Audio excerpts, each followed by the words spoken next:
Hello everyone, ये video class 12 की political science की ऑल्टरनेटिव सेंटर्स ऑफ पावर का ये वीडियो है, जिसमें कि हम बात करेंगे कि किस तरीके से कोल्ड वॉर और 1990s के बाद जो सेंटर्स ऑफ पावर कौन कौन से countries as a centre of power develop हुए. Okay, European Union. As the Second World War came to an end, many of Europe's leaders grappled with the question of Europe. Should Europe be allowed to revert to its old rivalries or be reconstructed on principle and institution that would contribute to a positive conception of international relations? ये हुआ है कि हम अपनी जो rivalry है उसको जारी रखें या इन सब चीजों को हटा करके नए तरीके से चीजें सामने लेकर के आए. तो उसके बाद होता यह है कि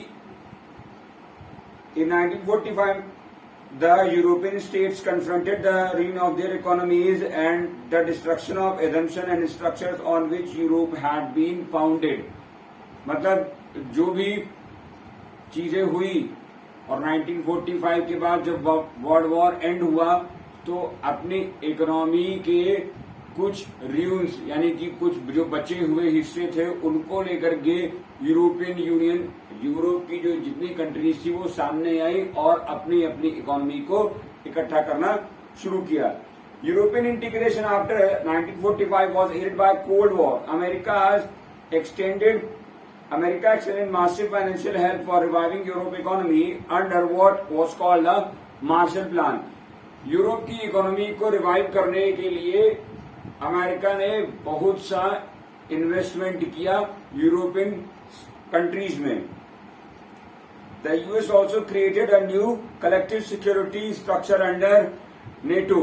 नेटो के अंदर में एक सोशल सिक्योरिटी या एक तरीके से कहिए मिलिट्री सिक्योरिटी एक पैनल तैयार किया जिसको नाटो नाम दिया गया था.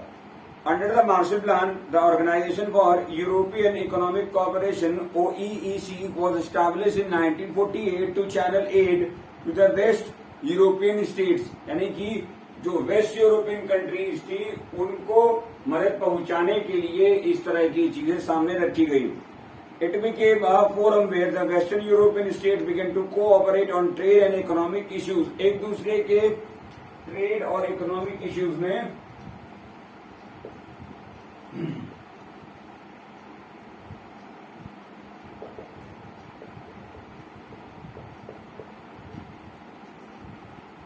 यूरोपियन स्टेट्स एक दूसरे को मदद करने लगे. The council of Europe establish in 1949 was another step forward in political cooperation. Council of Europe बनाया गया जिसमें कि एक पॉलिटिकल कोऑपरेशन और पॉलिटिकल अंडरस्टैंडिंग या पॉलिटिकल कोऑर्डिनेशन बनाया गया, जिससे कि जो यूरोपियन कंट्रीज हैं वो आपस में एक दूसरे का कह सकते हैं कि जो रीजनल हार्मनी होती है उसको डेवलप करने के लिए इस तरह की चीजें सामने आई. The process of economic integration of European capitalist countries proceed step by step leading to the formation of European economic community in 1957. इस तरह अब देखिए यूरोपियन इकोनॉमिक कम्युनिटी स्टैब्लिश हुई तो सबके जो भी गोल्स थे या इंटरेस्ट थे वो बेसिकली इकोनॉमी से रिलेटेड थे. और इसी में जब यूरोपियन यूनियन फॉर्म हुआ, आप अपनी बुक में देख सकते हैं यूरोपियन यूनियन में देखिए यूरोपियन जो फ्लैग है उसमें 12 स्टार्स हैं और वो क्या शो करते हैं, सॉलिडारिटी और हार्मनी बिटवीन यूरोपियन स्टेट्स. और जो लोग हैं वहां के यूरोप के उनमें एक तरीके से रीजनल बैलेंस बना रहे, पीस बना रहे और ट्रेड एंड कॉमर्स को एक कंट्री दूसरे कंट्री को बढ़ावा देता रहे. The collapse of the Soviet bloc put Europe on a fast track and resulted in the establishment of European Union in 1992. 1992 में यूरोपियन यूनियन का फॉर्मेशन होता है, क्योंकि उसके बाद जब 1990 जो उसके पहले 1991 में जब सोवियत यूनियन डिसइंटीग्रेशन हो गया यूएसएसआर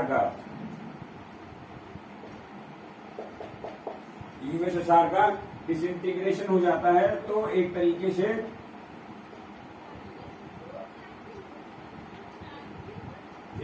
से ये होता है कि अब ये यूएसएसआर है, उस समय बहुत बड़ी शक्ति माना जाता था, लेकिन जब इसका डिसइंटीग्रेशन हो गया तो यूरोप के लोगों में एक या जो भी यूरोपियन पॉलिटिक्स थी उसमें एक नई ऊर्जा सामने आई।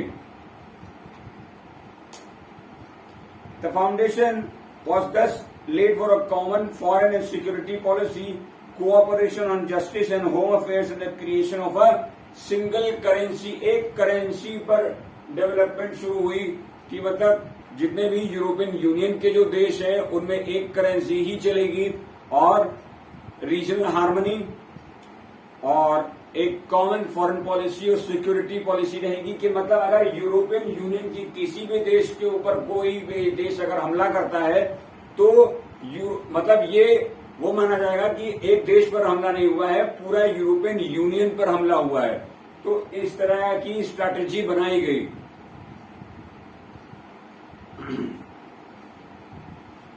The European Union has evolved over time from an economic union to an increasingly political one। मतलब इकोनॉमी से रिलेटेड चीजें इसमें हो रही थी। अब बाद में टाइम का गैप हुआ या जैसे जैसे पैसेज ऑफ टाइम होता रहा, यूरोपियन यूनियन इकोनॉमिकल पावर से लेकर के आगे बढ़कर वो पॉलिटिकल पावर में डेवलप हो गया। The EU has started to act more as a nation state while the attempts to have a constitution for the EU have failed। एक कॉन्स्टिट्यूशन लिखा जाना था EU के लिए, लेकिन वो फेल हो गया। While the attempts to have a constitution for the EU have failed, it has its own flag, anthem, founding date and currency। अपनी फाउंडिंग डेट है, एंथम है, फ्लैग है, ये सारी चीजें यूरोपियन यूनियन के पास है। It has also some form of a common foreign security and policy in its dealing with other nations। The European Union has tried to expand areas of cooperation while acquiring new members, especially from the erstwhile Soviet bloc। अब देखिए कुछ और नए members आ गए जो पहले Soviet block में थे, अब किस में आ गए? यूरोपियन यूनियन में। The process has not proved easy for people in many countries are not very enthusiastic in giving the EU powers that were exercised by the government of their country। मतलब उन्हीं के लोगों द्वारा ये चीजें नहीं अच्छी मानी जा रही थी जो वहां के रेसिडेंट थे कि जो पावर उनकी कंट्री को है वो पावर किसको दे दी जाए? यूरोपियन यूनियन को। There were also reservations about including some new countries within the EU। कुछ रेस्ट्रिक्शंस और रिजर्वेशन लगाए गए जो नए मेंबर्स बन रहे थे EU में। आप देखिए जो आपकी बुक में जो मैप है, देखिए जो ब्लू कलर का रीजन है वो पुराने मेंबर्स हैं और जो आप देख रहे हैं ऑरेंज कलर के हैं, तो इसमें ये अब नए मेंबर्स है। और ये जो नए मेंबर्स है बेसिकली जो ऊपर का नॉर्थ का हिस्सा है जिसमें कि इस्टोनिया, लाटविया और लिथुआनिया, ये पहले यूएसएसआर ग्रुप के थे, अब किसमें आ गए? ये यूरोपियन यूनियन में आ गए। और देखिए चेक रिपब्लिक, स्लोवाकिया, ये सब पहले किधर थे? ये आपके रशिया के ब्लॉक में थे, जो सोवियत यूनियन का जो ब्लॉक कहा जाता है उससे रिलेटेड थे। लेकिन अब क्या हुआ? ये किधर आ गए? यूरोपियन यूनियन के ब्लॉक में। The EU has economical, political and diplomatic and military influence। The EU is the world's second biggest economy with a GDP of more than 17 trillion in 2016। यानी कि 2016 में ये दुनिया की दूसरी बड़ी इकोनॉमी थी। 17 ट्रिलियन की इकोनॉमी थी पूरी जीडीपी अगर इन कंट्रीज को मिला लें। Next to that of the United States of America, America के बाद इनकी पोजीशन थी। its currency, the euro can pose a threat to the dominance of US dollar. US dollar की जो एक तरीके से जो प्रभुत्व है, वर्चस्व है, उसको ये एक तरीके से खतरा मंडरा रहा था. खतरे की घंटी इनके लिए है, अमेरिका के डॉलर के लिए. Its share of world trade is much larger than that of the United States of America. जो वर्ल्ड ट्रेड का जो शेयर है वो यूरोपियन यूनियन के पास ज्यादा है in comparison to America. And allowing it to more assertive in trade dispute with US and China. US और चाइना के जो बीच में जो एक तरीके से ट्रेड वॉर या ट्रेड कॉन्फ्लिक्ट्स होते रहते हैं, टैरिफ को लेकर के या कई चीजें हैं उनको लेकर के जो ये डिस्प्यूट होते रहते हैं, उनमें एक तरीके से यूरोपियन यूनियन ने एक पैसेज बना के रखा है कि अगर इन दोनों में कॉन्फ्लिक्ट होते हैं तो एक तरीके से यूरोपियन यूनियन का ट्रेड अच्छे से फ्लरिश होगा. It influences its economic power, gives it influences over it closest neighbours as well as in Asia and Africa. It also functions as an important bloc in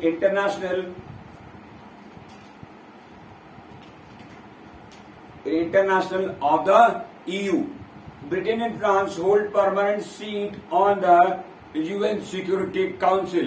Britain और France क्या करते हैं, जो UN की जो security council है उसमें ये दोनों परमानेंट मेंबर हैं. The EU includes several non-permanent members of the United Nations Security Council. This has enabled EU to influence some US policies such as the current US position on Iran nuclear program. Iran के nuclear programme में America की नजर है. America ये चाहता है कि Iran कभी भी अपने जो न्यू प्रोग्राम है उसको न शुरू कर पाए. तो अब क्या होता है कि एक तरीके से ईयू इसमें दखलंदाजी करता है, इंटरफेरेंस करता है और एक तरीके से पॉलिटिकल इन्फ्लुएंस बनाता है अमेरिका के ऊपर इस पॉलिसी में या इस जो कॉन्फ्लिक्ट है इसमें. Its use of diplomacy, economic investment and negotiations rather than coercion and military force has been effective, as in the case of its dialogue with China on human rights and environmental degradation. और जैसे US क्या करता है, US कहीं जाकर के अपने तुरंत जो मिलिट्री एक्सकर्जन्स होते हैं या मिलिट्री एक्सपेडिशंस होते हैं उनको शुरू कर देता है, लेकिन ईयू क्या करता है, ईयू तुरंत उस पर डायलॉग मतलब एक तरीके से अपनी जो कहते हैं एक गंभीर आपत्ति दर्ज कराता है. ठीक है. यूरोपियन यूनियन यूएसए बिल्कुल उलट है. यूएसए तुरंत जाकर के मिलिट्री मतलब अपना मिलिट्री एक्सपेडिशन शुरू कर देता है, अपनी पावर दिखाता है, लेकिन ये क्या करता है, यूरोपियन यूनियन अपने डायलॉग से चीजें सामने लेकर के आता है. Militarily the EU combined armed forces are the second largest in the world. अगर कंबाइन कर लिया जाए यूरोपियन यूनियन को तो दूसरी सबसे बड़ी आर्मी है पूरे वर्ल्ड में. It's total spending on defence is second after the US. यानी कि जो मिलिट्री पर जो एक्सपेंडिचर होता है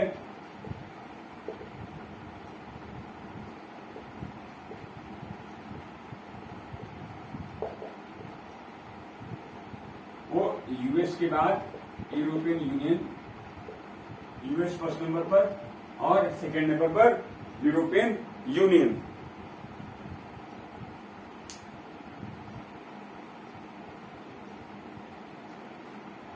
Two EU member states like Britain and France also have nuclear arsenals of approximately 550 nuclear warheads. Britain और फ्रांस के पास कम से कम 550 न्यूक वॉरहेड हैं. It is also the world's second most important source of space and communication technology. ये किसका source है, space और communication technology का second largest source माना जाता है. As a supranational organization, the EU is able to intervene in economic, political and social areas, but in many areas its members have their own foreign relations and defense policies that are often at odds with each other. मतलब देखिए क्या हो रहा है कि military एक तरीके से पॉलिटिकल और सोशल इनका अपना अपना प्रभाव है, लेकिन जो इनके मेंबर कंट्रीज हैं उनमें भी कभी कभी खटपट हो जाती है, क्योंकि और एक दूसरे से मतलब मतभेद रखते हैं, जो डिफरेंसेस सामने आते हैं इनके जो मेंबर कंट्रीज हैं उनके अंदर भी।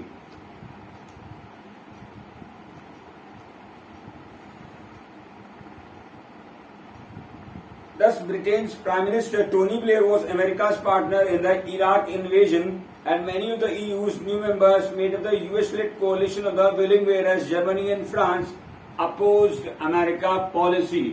अब जो इराक पे जो इन्वेजन हुआ था 2003 में, उसमें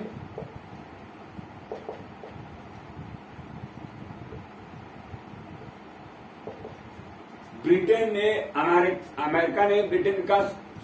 ने अमेरिका का साथ दिया था इराकी इन्वेजन में।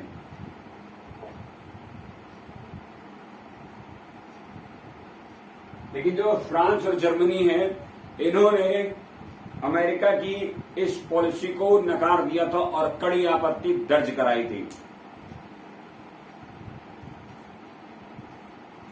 There is also a deep-seated Euro-skepticism in some parts of the Europe about the EU's integrationist agenda. Thus, for example, Britain's former Prime Minister Margaret Thatcher kept the UK out of the European market. Denmark and Sweden have resisted the Maastricht Treaty and adoption of the euro, the common European currency. This limits the ability of the EU to act in the matter of foreign relation and defense. मतलब एक तरीके से जो United kingdom है उसने अपने आप को यूरोपियन यूनियन से अलग रखा, और जो जो डेनमार्क और स्वीडन है उन्होंने जो maastricht ट्रीटी हुई थी उस पर कड़ी आपत्ति दर्ज कराई, विरोध दर्ज कराया और कहा कि इससे क्या होगा, जो एडॉप्शन जो यूरो का हो रहा है उनकी इकोनॉमी पर हो सकता है एक बुरा असर सामने आए। अब देखिए एक कार्टून आपकी बुक में बना हुआ है। The cartoon appeared in 2003 when the European Union initiated to draft a common constitution failed. Why does a cartoonist use the image of the ship Titanic to represent EU? अब देखिए Titanic क्यों इसमें इस्तेमाल किया गया। देखिए टाइटैनिक बेसिकली एक बड़ा जहाज था, ठीक है, ये और यूरोपियन यूनियन भी एक बड़ी मतलब एक पॉलिटिकल और इकोनॉमिक पावर है, और सामने देखिए आइसबर्ग हैं।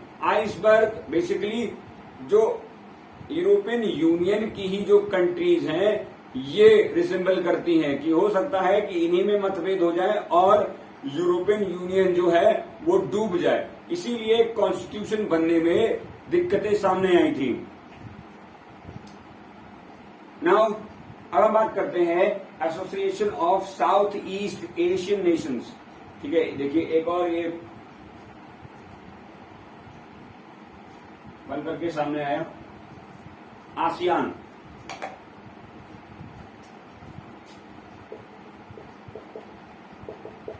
Association for south east Asian Nations, इसका हेडक्वार्टर काठमांडू में है, Nepal.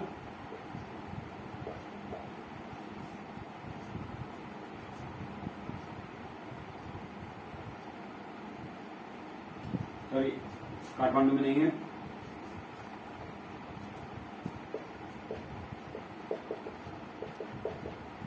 ASEAN. Okay. Take a look at the political map of the world. Which countries would you say fall in the southeastern region of Asia? अब देखिए map में, before and during the Second World War, this region of Asia suffered the economic and political consequences of both repeated colonialism from European and Japanese. At the end of the war, it confronted problem of nation building, the ravages of poverty and economic backwardness, and the pressure to align with one great power or another during Cold War.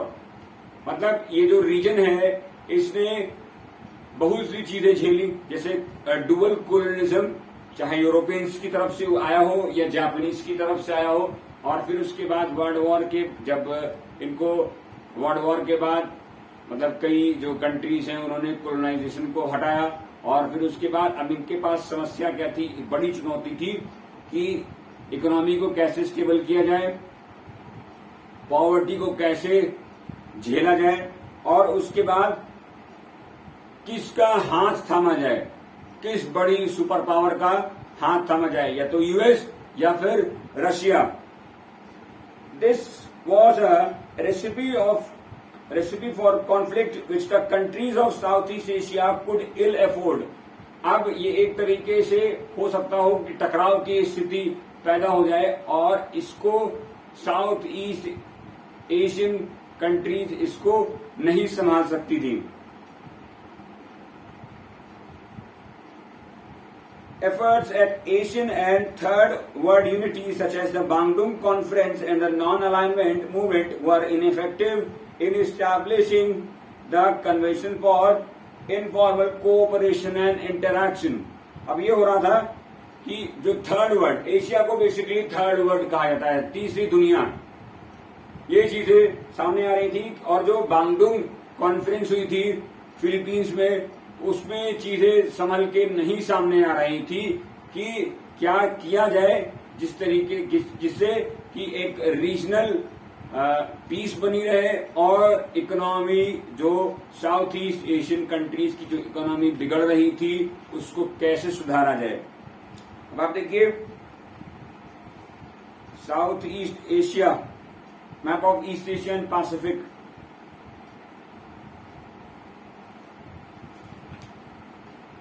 Hence, the Southeast Asian countries found an alternative by establishing the Association of Southeast Asian Nations. ASEAN was established in 1967 by 5 countries of this region: Indonesia, Malaysia, Philippines, Singapore, and Thailand, by signing the Bangkok Declaration.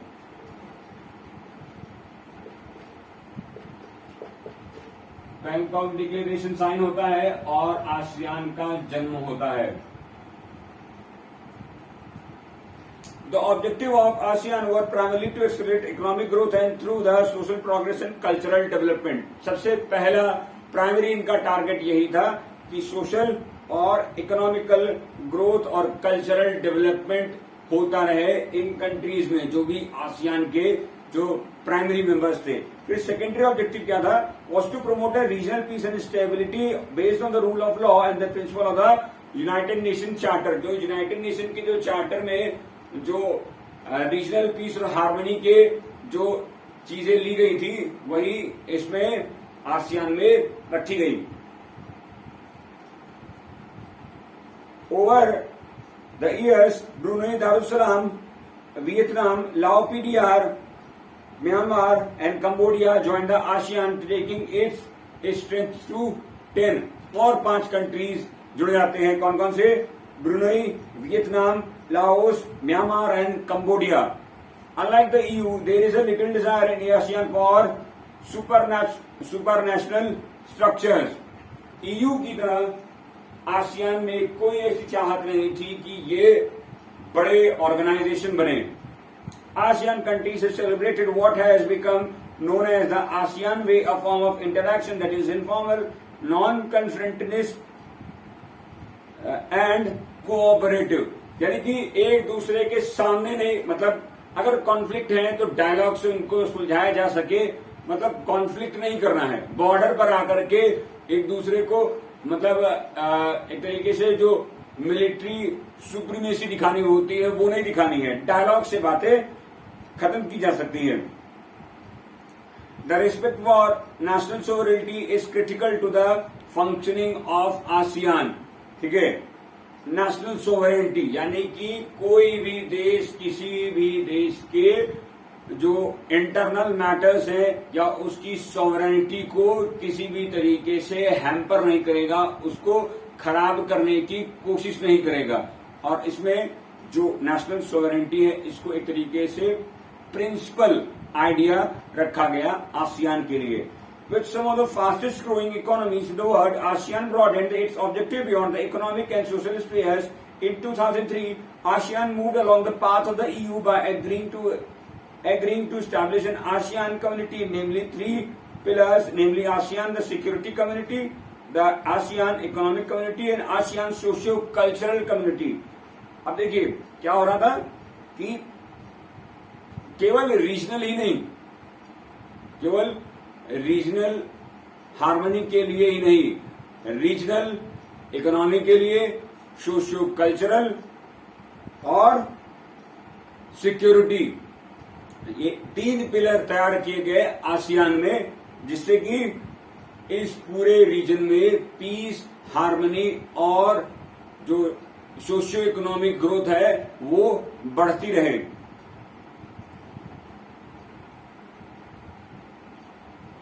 Okay, the ASEAN flag and the ASEAN logo, the 10 stalks of paddy rice represent the 10 Southeast Asian countries bound together in a friendship and solidarity. The circle symbolizes the unity of ASEAN. अब देखिए 10 stock लगे हुए हैं, 10 stock जो हैं वो किसके हैं? राइस के। अच्छा, राइस क्यों रखा गया? क्योंकि इस एरिया की सबसे बड़ी क्रॉप यही है और सब एक में है और ये रीजनल हार्मनी और पीस को दर्शाता है। इस वीडियो में अभी इतना ही। नेक्स्ट वीडियो आपको जल्दी ही मिलेगी। जो भी क्वेरीज, डाउट्स या कुछ भी आपको प्रॉब्लम होती है इस वीडियो से रिलेटेड, आप तुरंत कमेंट सेक्शन में बताइए, आपकी प्रॉब्लम्स को सॉल्व किया जाएगा। पढ़ते रहिए। Thank you.